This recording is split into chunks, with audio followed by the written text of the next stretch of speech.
One of the many pleasures in coming to Colchester Castle Park is to enjoy the lovely flower gardens and floral displays, especially the one directly in front of this park bench. You'll notice that the display features a couple seated on a bench.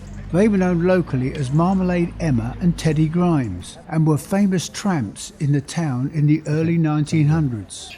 I reckon a lot of people knew them more than they did the Mayor of Colchester. But that was always said, they called her Marmalade because they always said she helped herself to a jar of marmalade. So that name stuck up. They were quite nice if you didn't upset them, but of course, poor people like that were the butt of everybody.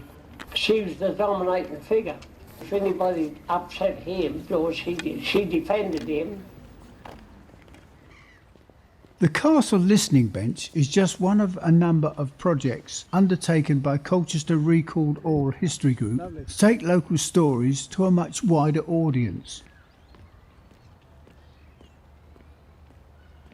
It so happened that exactly the same time as I started Colchester Recalled, the Essex Record Office started an oral history arm. It's now called Essex Sound and Video Archive. It is obviously enormous. From day one, we've given them copies of every single one of our interviews, and therefore we work closely with them. They got lottery funding and launched a project called Listening Benches, and they asked us to house the first bench in Essex. It's been very, very popular. And we did a recent check, and it was something like 40,000 people have actually come and listened to these recordings, which is far better than any of the other sites anywhere else, I might add. At the moment, we've got two files on here. There's two buttons on this machine, so you can push the left-hand one. And what that contains are some memories dating back to before the First World War of a famous local pair of characters called Emma and Grimes. On the other side, if you push the other button, we have got memories of Colchester Castle and people playing in the park, pre-1950s anyway. But it starts off with one gentleman we interviewed who's still alive, well into his 90s, and he can remember the castle before it had its roof on, before you had the little footbridge which you've got now, and he gives so people can sit here and, my goodness, I didn't realise that. So when you went inside, there was no museum as such. You looked up and saw the stars. So he talks about that. And other people on here are talking about they used to play in the park. And one lady in particular, from the First World War period, this was their annual holiday. So when we go on holiday abroad now, their holiday, if they were lucky, was 2 or 3 days in the park. Mum would bring all the kids and they'd have a picnic, and that was it. They were happy. Local historian Andrew Phillips started Colchester Recalled Oral History Group in the late 1980s, since when volunteers have recorded more than 3,500 hours of people's memories. Well, I was doing a evening class at the Colchester Institute on Colchester history, and when we came to the 20th century, I said to the group, well, you live here, I'm an immigrant, I'm not going to tell you the history, I'm going to bring along some people who've lived through it. And I headhunted a number of people who I already knew fairly well to come along as a sort of forum. One of them was Harvey Benham, who owned and ran the local press. And afterwards he said to me, of course, that's not real oral history, we were all showing off. I subsequently wrote an article for a magazine jokingly about doing oral history, and I had a phone call which said, are you serious about this, and would you like some money? And of course it all led back to Harvey Benham, the newspaper man. And I ran another evening class on oral history, and that morphed into Colchester Recalled. With the money we employed a university bloke to do some interviewing, and that's how our archive begins. Because as the archive got bigger and bigger and bigger, we had to have it properly index. So from day one we had an archivist who was a retired librarian who set up a card index, and we gave every tape a number and so on.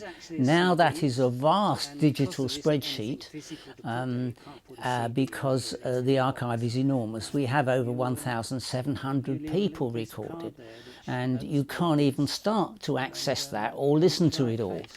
To listen to the entire archive would take you about a year and a half doing nothing else except sleep.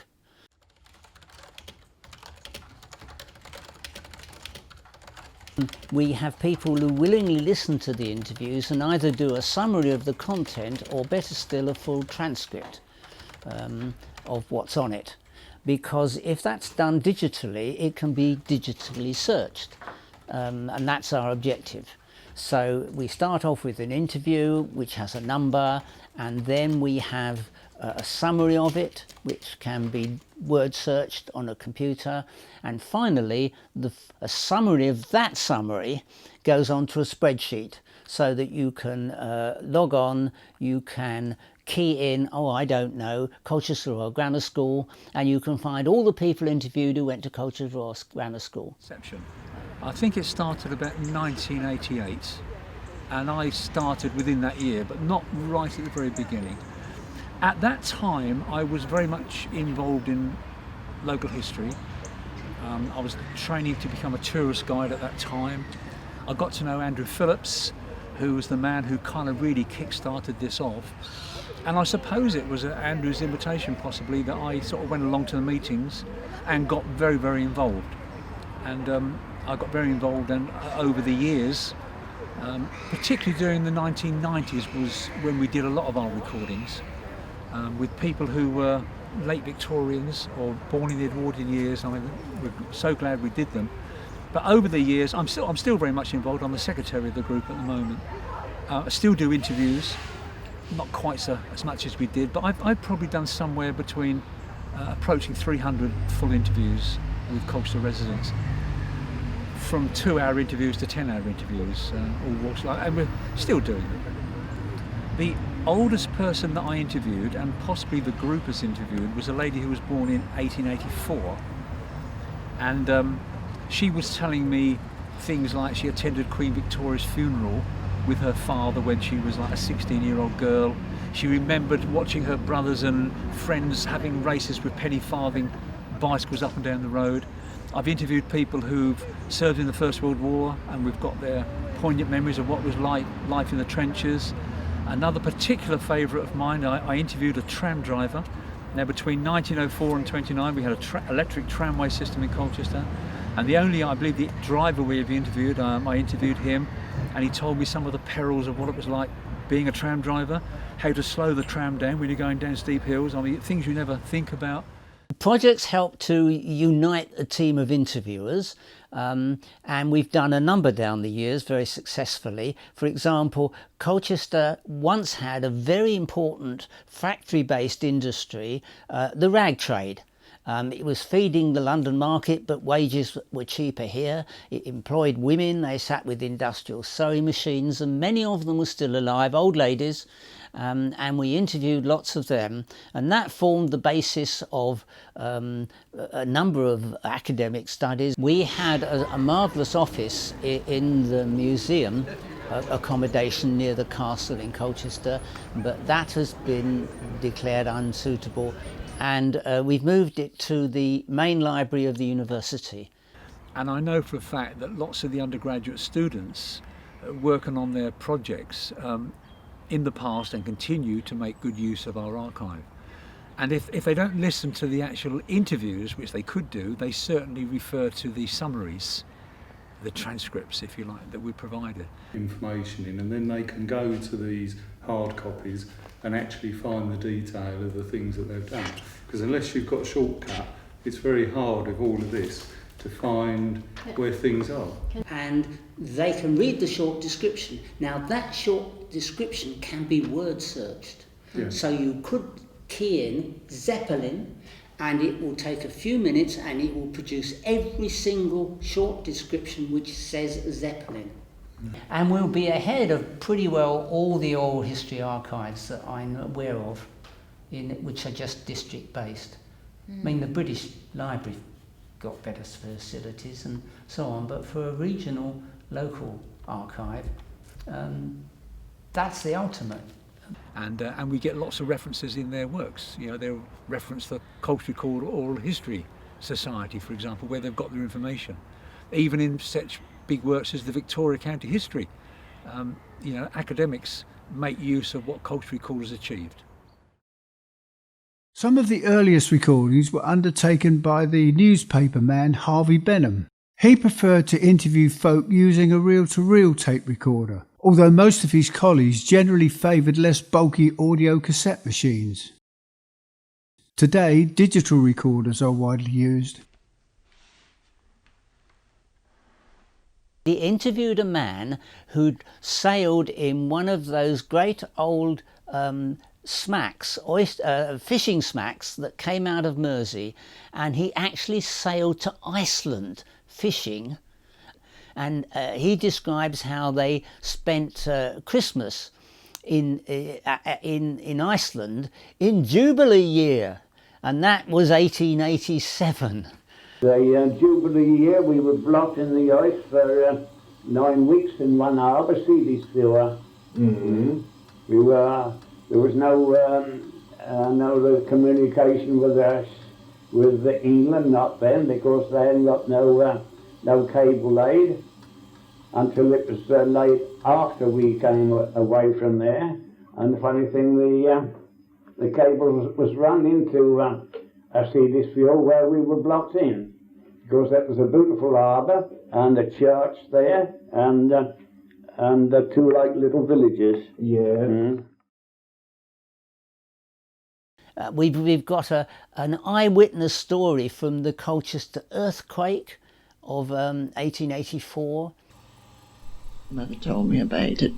Her brother was going from one end of the village to the other, and there was a short path past the church through the graveyard, and when he got halfway through, he thought he wobbled and he had a job to keep to his feet, and he wondered what was happening. And then he was terribly frightened because the gravestones, some of them stood out and some of them bent forward and some of them went right forward, and of course he thought it was the last day.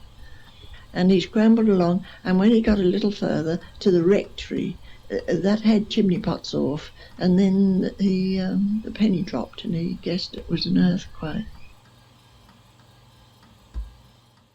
History is disappearing every hour as the generations pass. We've got lots of people describing the First World War, being literally in the trenches, literally involved in bayonet fights. It's terrifying stuff.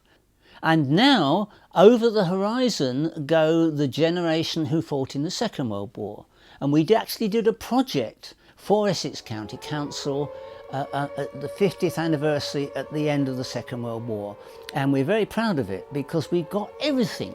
We've got American bomber pilots, we've got German prisoners of war, we've got people from every known walk of life in Essex about life on the home front. And that could not be done now, but we've done it, and not just the edited highlights which are in that pack, but the full interviews are very, very telling. I interviewed a woman who was sitting at home, her father put the kettle on, she was 8, and before the kettle boiled, the bomb fell, she blacked out, she never saw her home again, both parents were killed, she had traumatic experience, rashes and goodness knows what afterwards, and we had to stop a couple of times because she was quite tearful.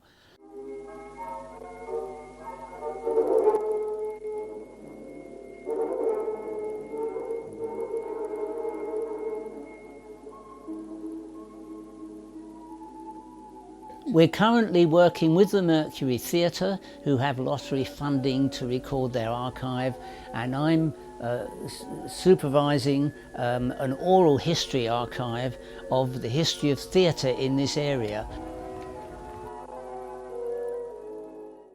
We've now moved over wholly to recording in digital format, so we have digital recorders. And all of our transcripts that we've been collecting up over the years, we are slowly scanning all those and preparing those as digitised files. So that's been a massive thing, and it's still ongoing. We haven't quite got there yet. We've also got a website which we're working on, and people can log into that, and that will tell them about the group and where we meet, etc. And what I got involved with is a little project from about a year ago. I've added a downloads page, a free downloads page, where people can go along and listen to some of our tracks, including the ones we got on the bench. They can listen to them in the comfort of their homes. And so we've got that. We also produce, and we've been doing it for the last 30 odd years, a magazine called Colchester Recalled, which contains little people stories and memories and what have you. And I've recently started putting some of those online free of charge, so you can download those as PDF files. So we are moving into the 21st century, albeit a little slowly. We're getting there. We also have a monthly meeting. Now this is probably unique. There may not be another oral history society which does recordings but also has a monthly meeting, and it gives us a sort of identity and locus in the community, and they're very popular, and we bring along speakers talking about local history events. We record their talk, and that goes in the archive. A major contributor to the oral history collection is retired consultant anaesthetist Dr. Fabrizio Casali. He became interested in recording people's stories while working at Colchester County Hospital. And while I was working there, I met a Dr. Penfold, who collected a lot of material, historical material about the hospital. And I've taken over that equipment and all the papers that it collected. Well, I as soon as I've done the recording, I hand them over to Andrew Phillips, and what I try to do is to make a little note of what was said, so that there is a little record available for anybody who's going to transcribe that. The enormous archive we've got on doctors and paramedicals and nurses, consultants, that's being used by a project as the Essex County Hospital in Colchester finally closes. Well, I think it's invaluable. I think it's something which nowadays one has the facilities of recording them and also maybe storing them better than in the past. We're always looking for volunteers. The message is come and join us. We try to make sure everybody enjoys what they're doing and owns what they're doing. So he was also the officer in charge of the Home Guard in Layard-on-a-Hay. The best way is when someone wants to do it, you actually get them to sit in on an interview. Sometimes you interview them because they've often got a story to tell, and then they are having sat in on an interview they're off on their own. The best interviewers tend to be older people. There's fairly obvious reasons for that. They've got the time and they've got the sort of experience, and they know what they're talking about. Well, I would say to people, how many people have often said to themselves, oh, if only I'd have recorded mum's memories or granny's memories. And of course what happens, we don't do it, and time goes on and we never get around to doing it, and Nanny and mum and dad die and we've lost their memories forever. By doing this, we are recording these individuals for their families for one thing, for the greater benefit of people around everywhere. We've got people listening to these across the other side of the world on our website. And also, one of the things that people that I've come across quite a few times is after someone's parents has died that we've interviewed, they've said to me, oh, I'm so happy because we've got father's memories, we can sit and listen to them, we can hear him again, it's like he's sitting in the room. And it's the kind of evidence, oral history is something you won't find written in normal books, in normal history. You know, in the past it's all about kings and queens, important people, communities, people who've done well, even autobiographies about people who've achieved something. The normal people who worked in the the shops, you know, who swept the factory floors. Every person has got a voice in history, and we've tried to address that. I think we've done a fantastic job. It will mean that an academic, a student, a member of the general public can search and find the details of every interview that we've got. It's on an Excel spreadsheet, and we've been dropping in the information that will make that archive. And this is the future of Colchester Recalled.